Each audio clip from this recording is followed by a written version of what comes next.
Mesdames, Messieurs, bienvenue dans cette session d'information. Donc voici le sommaire. La Commission électorale nationale Sénat a rendu publique la décision fixant la répartition des sièges à pouvoir par circonscription électorale pour les élections des membres des conseils communaux de 2026. Ceci dans le cadre du scrutin du 11 janvier 2026. Les précisions sont à suivre dans cette édition. Les conseillers du CES explorent les enjeux de l'emploi qu'offre la zone industrielle de Glodjibé. Ils ont suivi à cet effet une communication présentée par Hubin Amegbedi, directeur général de la NPE. Et que pensent les Béninois de l'invitation des troupes étrangères, notamment celles de 2 pays de l'AES, pour le défilé militaire des 65 ans de la cession à la souveraineté nationale et internationale du pays? Sabine Pwikpade et Toussaint Boussa ont recueilli des avis que vous suivrez dans cette édition. Voilà pour le sommaire, le développement est à suivre absolument.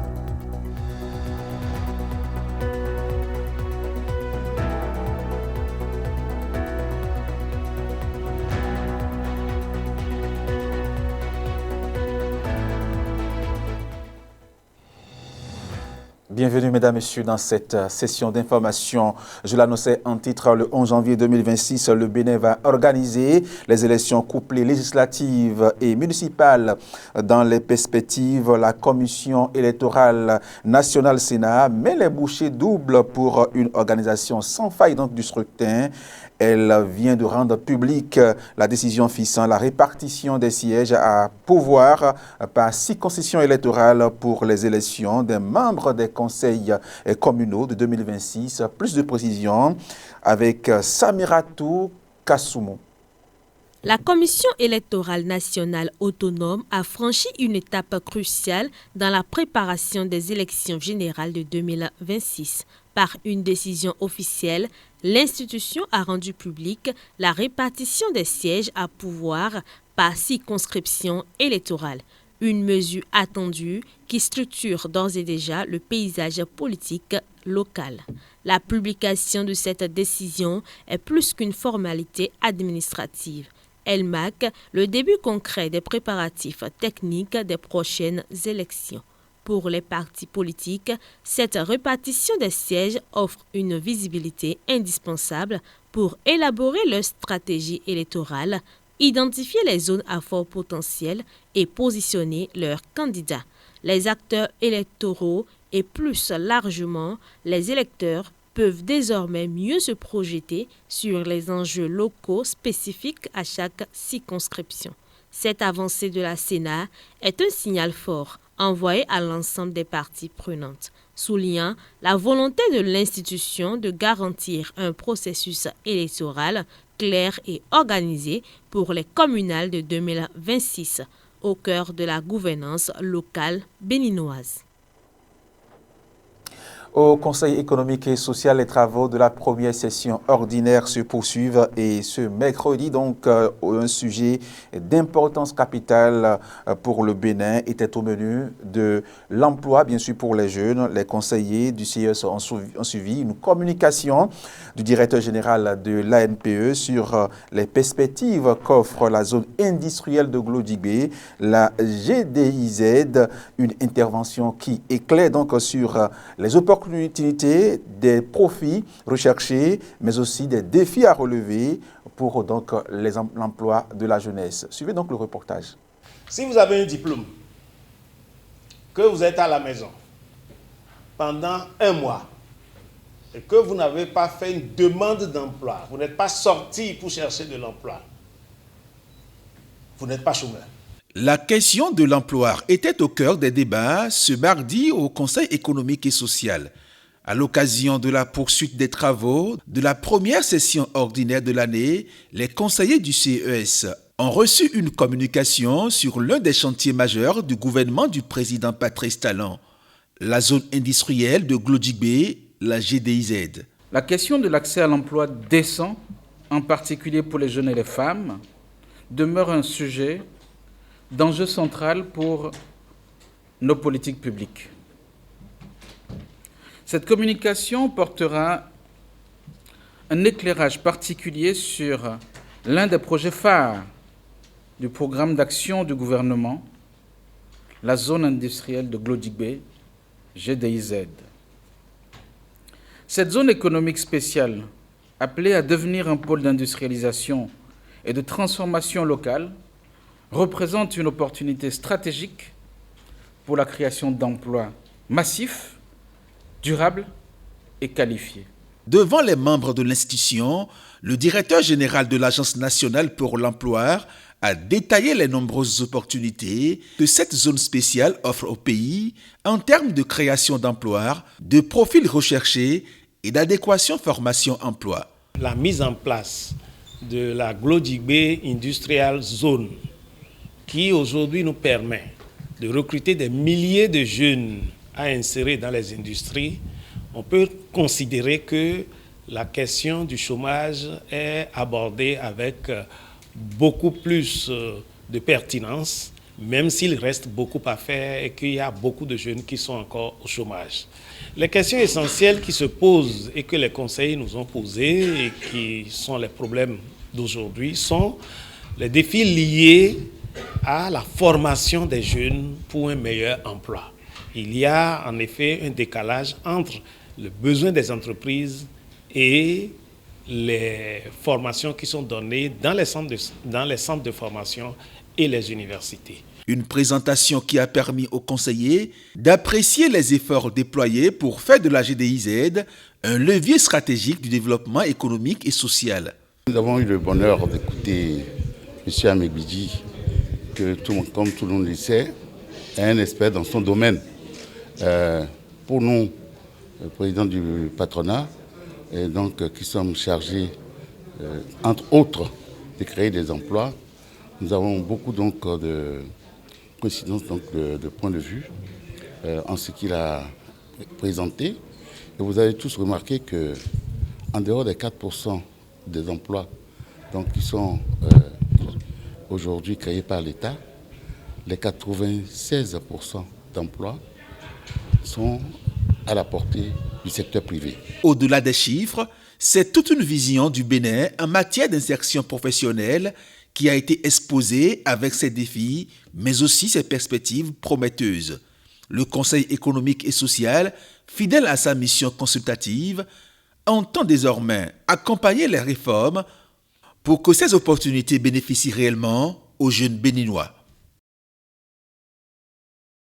Dans quelques jours, le Bénin va célébrer les 105 ans de son accession à la souveraineté nationale et internationale pour la fête nationale de cette année. Donc, les Béninois auront droit au traditionnel défilé militaire et paramilitaire. Il a été annoncé d'ailleurs que des troupes étrangères, notamment celles de 2 pays de l'AES, sont invitées. Que pensent donc les Béninois de cette invitation adressée par le Bénin à ces 2 pays?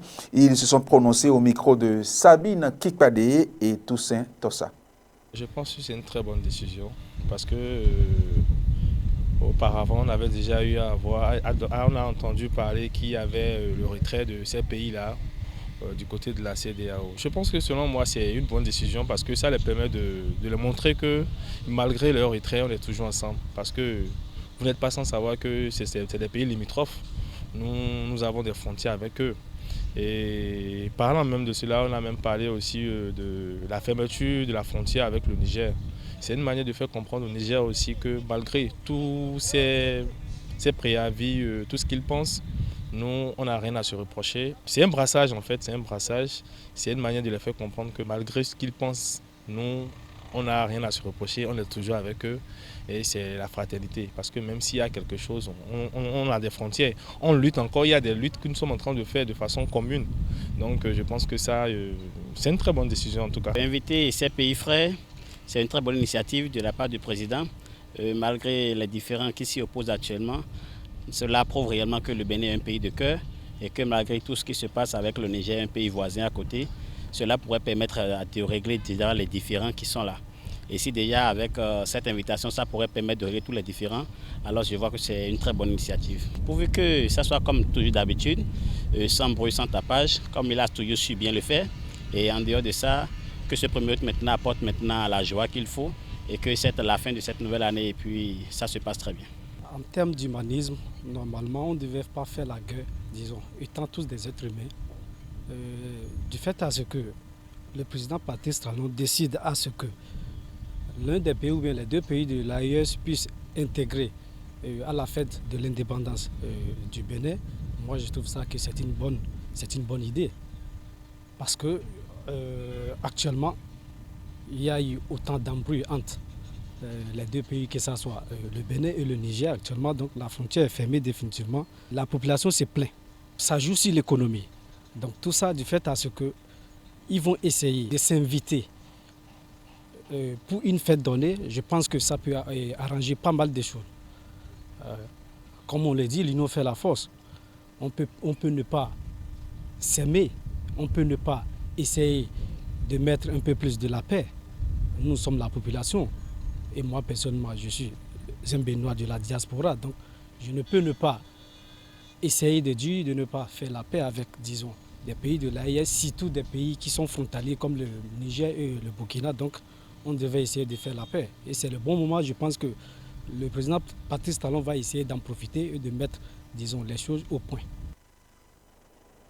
Merci à Sabine Kikpade et Toussaint Bossa plutôt pour ce reportage. Nous restons dans la même veine informative pour dire que le Bénin a fait du chemin durant les 65 ans d'indépendance, une première période marquée par une instabilité politique qui faisait dire du Dahomey l'enfant malade de l'Afrique. Avec le renouveau démocratique, le Bénin a retrouvé une stabilité longuement recherchée. Reçu sur Matin Libre Politique, l'acteur politique Patrice Rouyeva est satisfait du chemin parcouru. Reportage.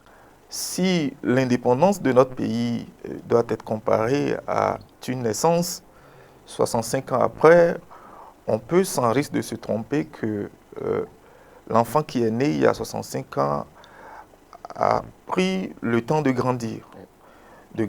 Et aujourd'hui, de passer de l'âge de la fleur de la jeunesse à l'âge de la sagesse et de la maturité.